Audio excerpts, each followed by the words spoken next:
And when I say good quality, this is what we were talking about in the previous course as well. This is what constitutes a good requirement. So it needs to be current, it needs to be concise, conformant to the standards and the compliance regulatory rules and requirements. The requirement needs to be correct in terms of what it is trying to capture, what it's trying to say. It needs to give the correct information and not something that is invalid. It needs to be consistent with the overall set of the product guidelines and the specifications. It cannot, throw something in the in the odd and saying that this is not matching with the overall experience that you're trying to deliver. So consistency is again very important. It needs to complete, it needs to be a self-contained unit within itself, so you can actually pick that one and be able to work on that. And again, using the concept of invest principle that we were talking about, it needs to be independent, it needs to be negotiable. Those I and N from the invest principle of the user stories again applies here. And then the cohesive, it needs to be cohesive, as it cannot be just odd person out and not sitting in the context of where you are. So it needs to be fitting in well, it needs to actually gel well with the existing set of all the other requirements. It needs to be categorized. There are different ways to categorize the requirement: functional requirements, non-functional requirements, general requirements, solution requirements. We're going to have a look at it slightly later. I'll walk you through what could be the potential categories, in terms of how we can look at requirement, what are the types of requirements. And it should be clear and understandable. You cannot, use, verbose requirements, too much of text, too much of content out there, which is not making any sense. It needs to be really simple, lucid, clear, and to the point. And then feasible. The requirement needs to be feasible in terms of making sure that you cannot really ask for something really which is ambiguous or ambitious. It needs to sit in the current context of the platform, the technology. There's always a give and take there. I mean, it need not be always that you're not talking about feasibility from the technical point of view, because we have not yet known what technology we're going to use or the platform we're going to use. But from the functional point of view, this needs to be feasible. That's what is the whole idea.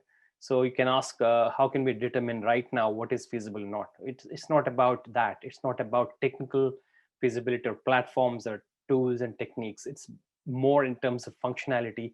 That is, it is sitting in the context of what we're trying to do as a business or as an organization. It's a value point of view.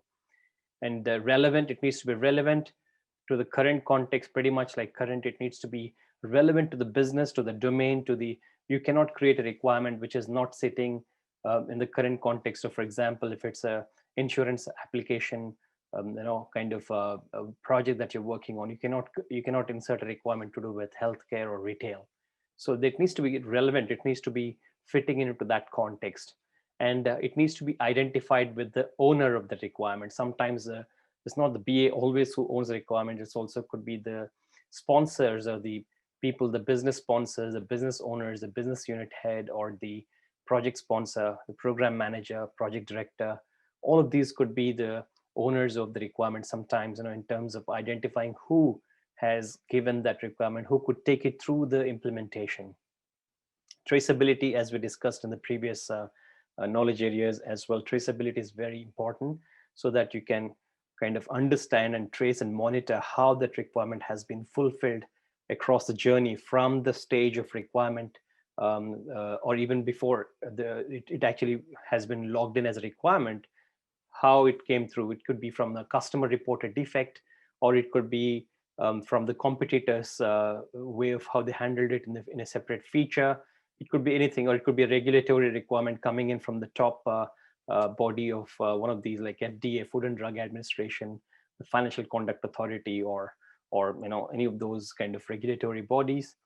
It could be those, or so they that's the source, and from there on you've logged in as a requirement into your product, and there from the requirement through to the the architecture, from the architecture design, high level design, low level design, the development, the test cases. So the complete set of the entire cycle of activities around that particular requirement, you should be able to trace forward and backward as well. That's the whole idea about traceability.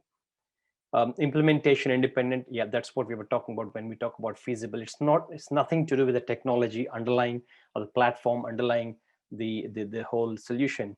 It should be irrespective, it should be agnostic of the platform.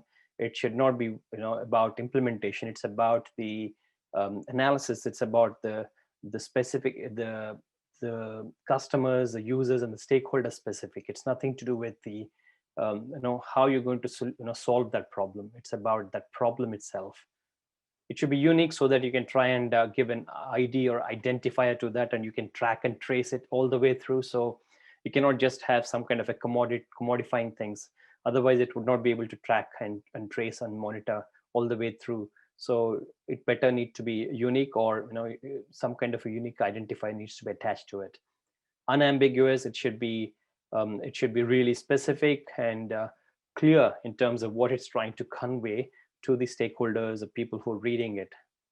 Modifiable. You should be able to edit that. So for example, if you say something today and perhaps 2 months down the line, if you want to actually change it based on, for example, some business rules that have got some link to this requirement, if they changed, you need to be able to come to this requirement and then change it because something else changed. So that kind of maintainability is what we call. That should be there. And then testability is in terms of that being able to verify, validate, and test that requirement to the and to the core, and make sure that it is actually implemented in the proper way. So this is kind of a set of qualities that you should have for making sure you write the requirements in the proper way.